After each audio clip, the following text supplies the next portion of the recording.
ఇంకో పక్కన ఈ సందర్భంలో ఎల్నినో సమస్య కూడా వచ్చింది. వాతావరణం సమతుల్యంగా లేదు, దానివల్ల వర్షాలు పడడం లేదు. ఇప్పటికే వర్షాలు పడాలి, వర్షాలు పడని పరిస్థితికి వచ్చింది. కృష్ణా నదిలో నీళ్లు రావడం లేదు, తుంగభద్రలో నీళ్లు రావడం లేదు. మన రాష్ట్రమే కాదు, మన దేశంలో ప్రపంచంలో కూడా ఈ సమస్య వచ్చే పరిస్థితికి వచ్చింది. ఈరోజు ఇను అమ్మాయి నా పక్కన మీకు కొత్తగా నేర్చుకున్నారు ఈ డ్రామాలు. ఆ పక్కనుండు. పోలీసులు మీరు ఎవరైనా సరే ఇవ్వాలంటే ఆ పక్కనుండి నేను తీసుకుంటాను, మర్యాదగా మాట్లాడతాను. అంతేగాని మధ్యలో వచ్చి డిస్టర్బ్ చేస్తే మాత్రం మంచిది కాదు. మీ వ్యక్తిగత సమస్యల్ని ఈ పక్కకు రామ్మా, నువ్వు పక్కకు రా, నువ్వు చెప్పింది వినాలి. సమస్య పక్కకు తీసుకుని తెలిపెట్టి నాకు పరిచయం చేయండి. ఎవరు బై ఫోర్స్ తీసుకుపోవద్దండి. ఎవరైనా సరే ఇక్కడ ఏదైనా కాగితం ఇవ్వాలంటే ప్రత్యేకంగా ఇక్కడ కూర్చొని పెడతా, మీరు రండి, మీరు చెప్పిన సమస్యలు ఇంటా పరిష్కార దిశగా ముందుకు పోతానని మరొక్కసారి అందరికీ విజ్ఞప్తి చేస్తున్నా. సహకరించాలి. ఇలాంటి చేయడం కరెక్ట్ కాదు. గట్టిగా చెప్పండి, కూడా చెప్పండి చేయకూడదని. ఎక్కడో ఉంటారు, వేరే నియోజకవర్గంలో కూడా ఉంటారు. అక్కడి నుంచి ఇక్కడికి వచ్చి మధ్యలో లేచి మీటింగ్ కూడా డిస్టర్బ్ చేయడం కరెక్ట్ కాదు. ఇప్పటికే ఈరోజు మీరు చూస్తే అన్ని రిజర్వాయర్లో నీళ్లు తగ్గాయి. అంతేకాకుండా పోయిన సంవత్సరం ఈ సమయంలో 57% రిజర్వాయర్లో నీళ్లుంటే ఇప్పుడు 37% పడిపోయినాయి. ఇంకో పక్క 22% వర్షపాతం తక్కువగా పడే పరిస్థితికి వచ్చింది. దీన్ని కూడా మనం అధిగమించాలి. అందుకే నేను ఒక కార్యక్రమం ఇచ్చాను. ఆ కార్యక్రమం జలధార జలహారతి. నేను మీ జిల్లా కలెక్టర్ని, ఇక్కడే మంత్రి గారిని మనస్ఫూర్తిగా అభినందిస్తున్నాను.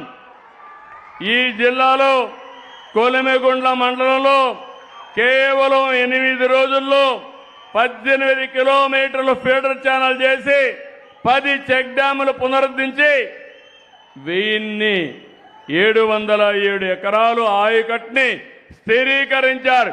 గట్టిగా చప్పట్లు కొట్టి మీరందరూ కూడా అభినందించాలి. ఇది జలధార విజయం. ఈ విజయానికి కారకులైన ఆఫీసర్ని మనస్ఫూర్తిగా అభినందిస్తున్నా. మనం గుర్తుపెట్టుకోవాలి, భగవంతుడు వర్షాన్ని ఇస్తే ఆ నీళ్లన్నీ కిందికి పంపించి మనం కరువు బారిన పడుతున్నాం. అట్లా కాకుండా ఎక్కడ పడిన వర్షపు నీటిని అక్కడే భూగర్భ జలాలుగా మార్చుకోవాలి. అది చేయగలిగితే కరువు అనే మాట రాదు. ఇది కాకుండా నేను ఆలోచించేది నదుల అనుసంధానం చేసి ఎప్పుడైనా నీళ్లు చాలకపోతే పైనుంచి కూడా వస్తాయి. అన్ని ప్రాంతాలకు కాలువలు వస్తాయి. అదే మన నదుల అనుసంధానం కూడా జరుగుతుంది. ఇంకో పక్క మైక్రో ఇరిగేషన్ కూడా తీసుకొస్తాం. మనం అన్ని ఇలాంటి కార్యక్రమాలు ఆలోచించి ముందుకు పోతా ఉంటే మన రాష్ట్రంలో ఒక పార్టీ ఉంది, గొడ్డలి పార్టీ. అవునా కాదా? గొడ్డలి పార్టీ అనేవాడు చేలిపైకెత్తండి, నేరాలు చేస్తారనేవాడు చేలిపైకెత్తండి. మీరు చూస్తే ఇటీవల కాలంలో ఆ మనమంతా మీ సమస్యలు ఎట్లా పరిష్కారం చేయాలని నేను ఆలోచిస్తున్నా. మీకు సంక్షేమం ఎట్లా ఇవ్వాలని ఆలోచిస్తున్నా. మిమ్మల్ని ఏ విధంగా ముందుకు తీసుకుపోవాలని ఆలోచిస్తున్నాను.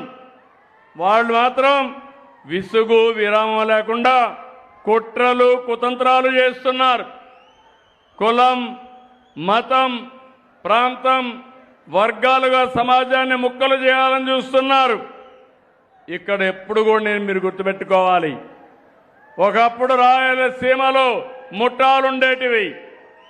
ఈరోజు గర్వంగా చెప్తున్నా, రాయలసీమలో ముఠాలు లేకుండా చేసిన వ్యక్తిని నేనే పార్టీ తెలుగుదేశం పార్టీ.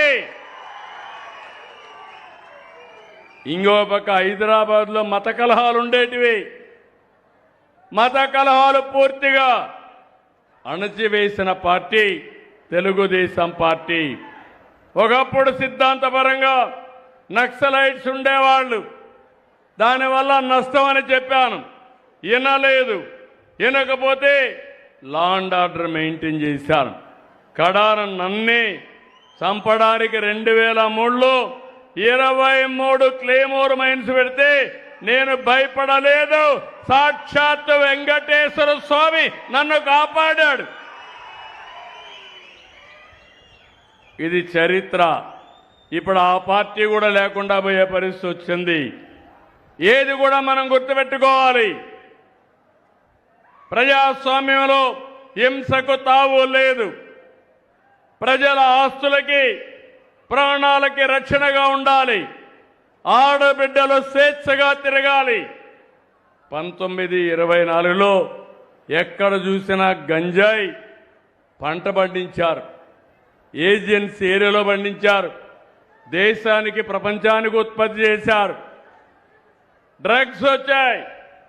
ఎక్కడ చూసినా చెడిపోయే పరిస్థితికి వచ్చారు. నేను ఎన్నోసార్లు చెప్పాను, గంజాయి తీసుకున్న వ్యక్తికి తల్లికి భార్యకు తేడా తెలియదు. తల్లిదండ్రులంటే వాళ్ళు లెక్క పెట్టుకోరు. అలాంటప్పుడు ఇలాంటి వ్యక్తులు వాళ్ళని ప్రోత్సహించి ఇప్పుడు కూడా రౌడీల్ని, గంజాయి బ్యాచ్ని, డ్రగ్స్ సేవించే వ్యక్తుల్ని, బ్లేడ్ బ్యాచ్ల్ని వైఎస్ఆర్ కాంగ్రెస్ పార్టీ ప్రోత్సహించే పరిస్థితి వచ్చింది. ఇక్కడుండే మీరు గుర్తుపెట్టుకోవాలి, 2 ఏళ్లలో ఎక్కడా లా అండ్ ఆర్డర్ ప్రాబ్లం లేదు. అదే వీళ్ళు అధికారంలో ఉంటే శ్రీరాముడి తల తొలగించారు. అంతర్వేదిలో రథాన్ని దగ్ధం చేశారు. దుర్గమ్మ గుడిలో వెండి సింహాల్ని మాయం చేశారు. ఒక్కదానిపైన కూడా చర్య లేదు. నిన్నే ఆదోని శివాలయంలో ఒక యువకుడు ఏకంగా అక్కడ పెట్టే దీపం, ఆ దీపంలో పోయి సిగరెట్ వెలిగించుకునే ధైర్యం చేశాడు. అదే ఈ ప్రభుత్వంలో ఎవరు చేసినా వాళ్ళని వదిలిపెట్టమని మరొక్కసారి గట్టిగా హెచ్చరిస్తున్నాను. ఇంకొక పక్క దేవాలయాలన్నీ అపవిత్రం చేశారు. ఏకంగా తిరుమల లడ్డునే కల్తీ చేశారు. నెయ్యి కల్తీ, నెయ్యి కొనే పరిస్థితికి వచ్చారు.